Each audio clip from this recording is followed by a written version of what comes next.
Okay, let's take a look at how I've got this ship configured. Uh, get into the equipment. Set up the Toulon with main armaments modification 1. Reasons seem pretty self-evident. All your guns are forward, your main guns, and you only have the 2 turrets. You can't really afford to lose them. You want to keep them around as long as you can. In slot number 2, I put damage control system mod 1. You do have some other options here, but this thing is a bit like a battleship, a pocket battleship, I guess, at least to me. So I wanted to try and keep the fires to a minimum. In the 3rd slot, I went with aiming systems mod 1. Most of the cruisers at this tier are going to have Sigma of 2.0. The Sigma on the Toulon is 1.9, so slightly worse. And I wanted to do all I could to improve the chances of a good grouping of shells. And in slot 4, I went with damage control system modification 2, which, there you go, helps keep fires and floods to a minimum. Given the options, that's what I thought made the most sense. Another one that might make sense is steering gears mod 1. You can see the maneuverability. Not great, and that can help you avoid some shells. But in my limited experience with this ship, and there's actually a good example of it in the replay, some minor adjustments can help keep shells from landing on your ship. So particularly if you're having to reposition and you're trying to run. Okay, so that's how I set that up. You can see the signals that I'm using. India Yankee, keeping fires time limited. Same with Juliet Yankee, Victor Lima, and India X-Ray to increase fire chance. November Echo to increase EAA potential. Increase ship speed with CR Mike. India Delta for some additional healing. And finally, Sierra Bravo to help with the hydro action time in particular. So the hydro, it is 3 kilometer for detection of torpedoes, 4 kilometer for detection of ships. Yeah, you can, although I really haven't, use it to rush a DD and smoke. But in general, I recommend keeping the ship at a distance. You also have an engine boost, which is really nice for repositioning. A fighter, which it can dissuade particularly low-tier CVs, and in this ship you'll be seeing tiers 6 and 8. If you're against a tier 8 CV aircraft, this can help. Tier 6 CV, this can help. Tier 8, probably not much really. And repair party, which is really nice on a tier 7 cruiser, especially one that's this big and makes this nice a target for red ships. Okay, now the commander, back to the board here. You can see I've got Jean-Jacques Honoré as the commander, but that's not where I started. And I'll show you in part why I did not think that highly of this ship. And I don't want to give you the impression that I think this is the best cruiser at tier 7. I don't, but it is a much more fun ship to play, and I think more effective the way that I have it configured now, the commander, than I did before. I had François Joquinet on the ship originally because I had this commander on the Colbert, and I thought, well, I'll just move this into the ship, and I configured it. Well, I really configured it, I think, for Bayard, so I'll show you how this one is set up.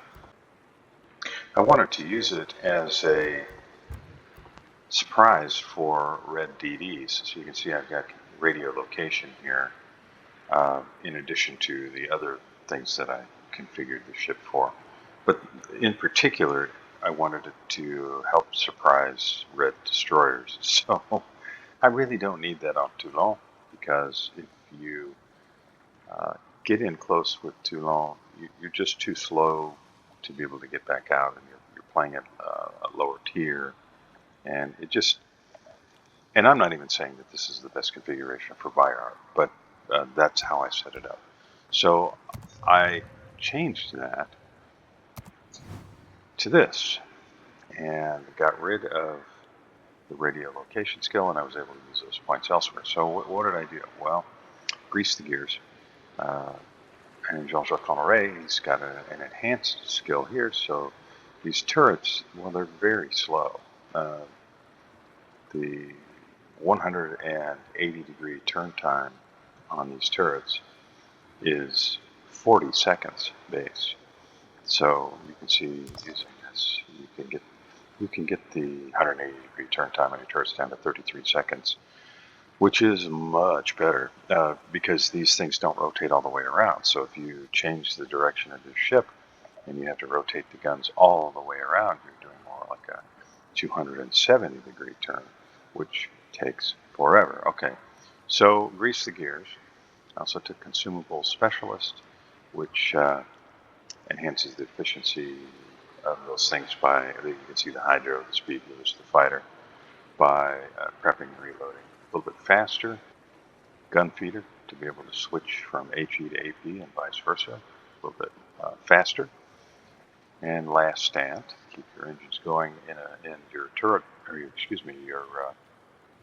rudder shift available, at least to some degree, even if things get smashed. Demolition Expert to increase your chances of fires. Consumables Enhancement, plainly going to help with your Hydro and your Speed Boost. Adrenaline Rush, which is an enhanced skill, so you get a even more rapid reload of the guns than you would with any other commander as you take damage. Superintendent, which increases ship consumables, and you have a lot of them, so it can make a difference. Survivability Expert, so you pick up some more HP. The ship, it has really nice base hit points. Let's go back to my other computer here. We'll pull up the HP for this ship. It's just going to take me a sec. The base.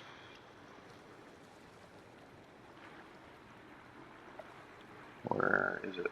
42,500 is the base, which is pretty good at tier 7 for a cruiser. But you can see I've got it at 45,650, which I think that added HP on a ship that is very often up tiered is very handy.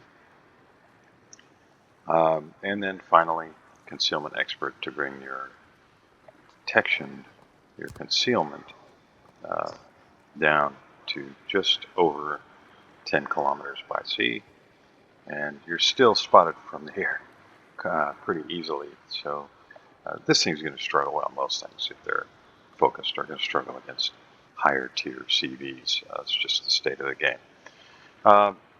So that is the rundown of the ship's modules and the commander specs. I hope you found that helpful, and I will get into the replay. Hey gang, Ronan here, and today, as you can see, I'm showing you some gameplay from the Tier 7 Premium French cruiser Toulon, and I do find this ship fun to play, and I have to say I really did misjudge this ship to begin with, and I wanted to revisit the ship in order to offer my thoughts about it. When I first started playing it, as I already explained in what you, I hope, saw and didn't skip past in the earlier part of this video, I think I had the commander set up in a way that really wasn't all that helpful for this ship, because I had it set up for a different ship of a very different type. This ship is not your regular run-of-the-mill cruiser. So let me just read the little blurb here from the World of Warships wiki about the ship. A project of a, quote, battleship with a displacement of 17,500 tons, end quote. which was effectively a super heavy cruiser. The main purpose of this ship was to oppose Washington cruisers. Toulon was first released for sale on 18 May 2022 with update 0.11.4 and was initially available one of 62 random doubloon bundles in the armorer. She was added to the armory and special shop permanently on 30 September 2022.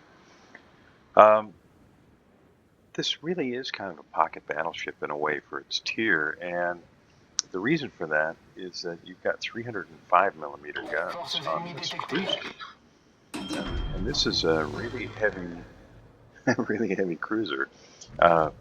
You've got two turrets, and you can see the way that it's configured. Both the turrets are on the bow of the ship, and it makes it really, really important that you position well in the ship. And when I first tried this ship out, I did not have much success with it. I struggled with the guns, and I really struggled with the fact that the turrets are set up the way that they are, because if you have to turn around for any reason and show the other side of the ship, it takes, well, if you don't have it set up to maximize the turret rotation, you can see they're not fast now, even with what I've done. You can find yourself taking well over 40 seconds to get the turrets turned around. But if you position reasonably well, and I feel like I did in this game, and anticipate where you're going to go and where red ships might go, you can find yourself able quite easily to make use of the guns. And you can see I just completely overshot. But I promise you, I have a lot more success with these guns before this game is over.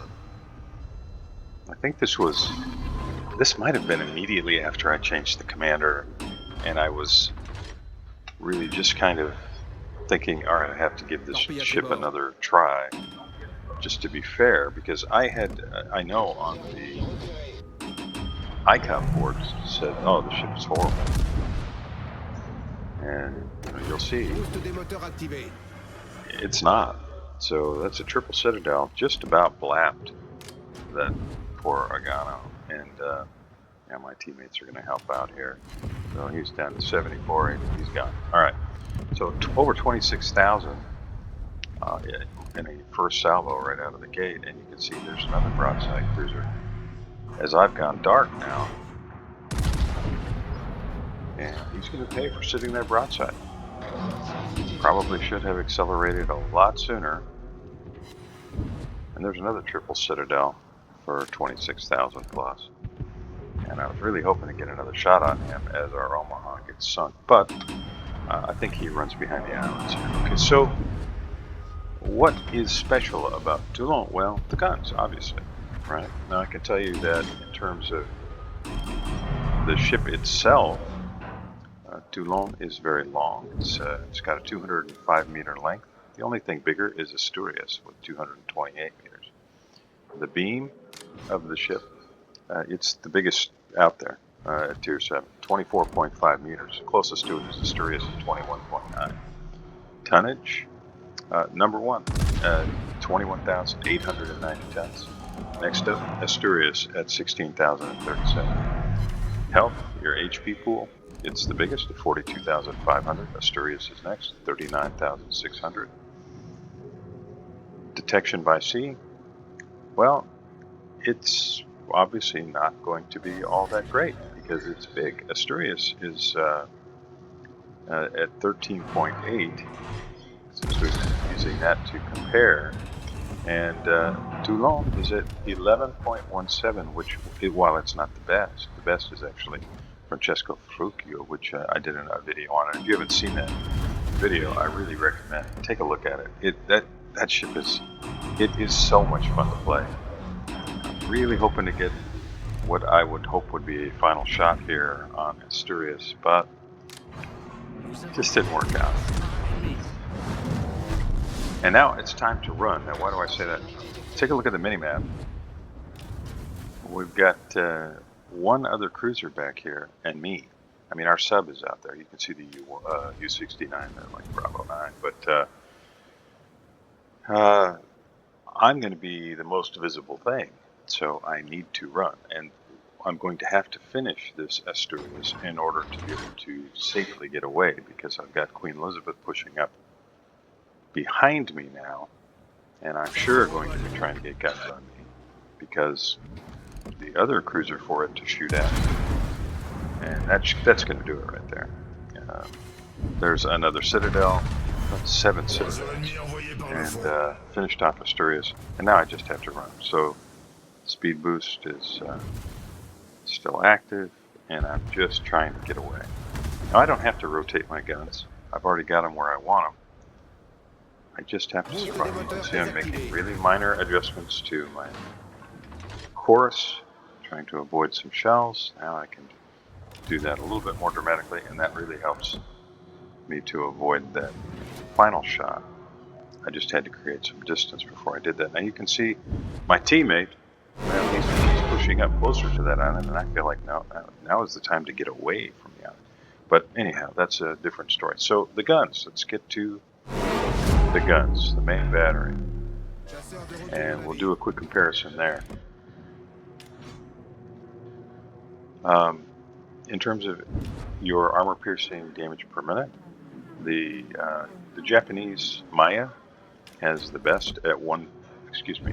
Let me pull this up here. Well, here I'll just start with Toulon. 137, 143. 137, 143 is your AP DPM. So obviously I had that backwards. Maya's actually worse. So Toulon is the second worst in terms of its damage per minute, primarily because you've got a long reload and you have slightly worse sigma value. So it's your AP DPM is not great, but if you get opportunities like I did in this game to hit things broadside, you're going to do some big damage. HE DPM, well, it's the lowest. Again, you've got a really slow reload, so it's not going to be great. But if you position well, and not every game's going to afford you that opportunity, let's just be honest, but in games where you can, as I was able to in this game, you can find this ship to be very punishing for the red team. The AP salvo, let's just look at that. So, in terms of one salvo with the AP, you can do 64,000 damage. The next closest Tier 7 cruiser, as I'm trying to start some additional fires and using the HE there against a pretty well angled Queen Elizabeth, the next best in terms of AP salvo damage is Nueva de Julio, Boise, Helena, all of them at 48,000. So there's a huge difference. Let's see if I can get Leon burning over the edge of the mountain there. HE salvo, let's take a look at that. Not especially great, but it's definitely in the pack with the best. Nueva de Julio, 33,000, Boise, 33,000, Helena, 33,000, all the way down through all of the Miyokos. You've got a whole bunch of them, right? Easter Dragon, Southern Dragon, Haguro, Ashigara, and Miyoko, and then Toulon. So there are a fair number of ships that are slightly better, but it's very slight. So it is amongst the best in terms of its HE salvo. And the range, take a look at the range. It is kind of middle of the pack, I would say, in terms of its range. You've got Algerie at 17.9, and then Toulon is number 8 at 16.8 kilometers. The reload, as I mentioned, it's awful. It's just awful. 28 seconds. And then the closest thing to that, and this is the reason why your DPM is so low. Now I'm going to angle to starboard here because I want to be able to get what I'm hoping will be a last shot on the Queen Elizabeth with the AP, which you can see I've loaded. And I know that I'm going to get my shot off before Queen Elizabeth's able to reload. So I'm going to go ahead and just stay visible. And I am able to finish off the Queen Elizabeth. So your reload is 28 seconds, and then the next up is the Maya at 16.5, and then Gorizia 15, Zara 14.5. And, when you're playing Gorizia, you're thinking, well, 15 seconds, what a slow reload. Well, this is 28 seconds. Your horizontal dispersion is 149 meters, which is terrible. Next is Gorizia at 116. Vertical dispersion is also the worst at 81 meters, and then sigma 1.9. So, yes, if you look at it in a certain way, this ship is not good. But if you look at it as I now do, in terms of its potential to be a difference maker in the game, I think this ship actually shines in that regard. When we just look at AP shells, this is what shows up number one in the list of Tier 7 cruisers, is the Toulon, because you've got that massive 8,000 damage for each of your shells. I mean, that's what's possible. 8,000 AP damage per shell, and that is really nice. And then with the HE, it also shows up number one, 4,050 HE or HP damage potential, with a 17% fire chance, which is really good for a cruiser at Tier 7. So there you go. That's kind of the general rundown of the ship. I think you've been able to see a fairly decent example of gameplay with this ship here. I'm certainly not a phenomenal cruiser player, and I had the advantage of being top tier in this game. I played some games where I was bottom tier, playing against Tier 9 ships, and this ship does struggle. But what Tier 7 cruiser doesn't struggle in a Tier 9 match? And what I can tell you is that these guns, once I had this ship dialed in a little bit more, well, in order to have guns this good, you have to have a Tier 9 ship, essentially, right? You're competing against things like Alaska when you're up tiered in this thing. And I'm still trying to get that Friedrich burning. So at this point, I kind of enjoy playing this ship. It's different, which I like. I like playing things that are different. It's why I think I still play things like gearing, because I like things that are different and challenging.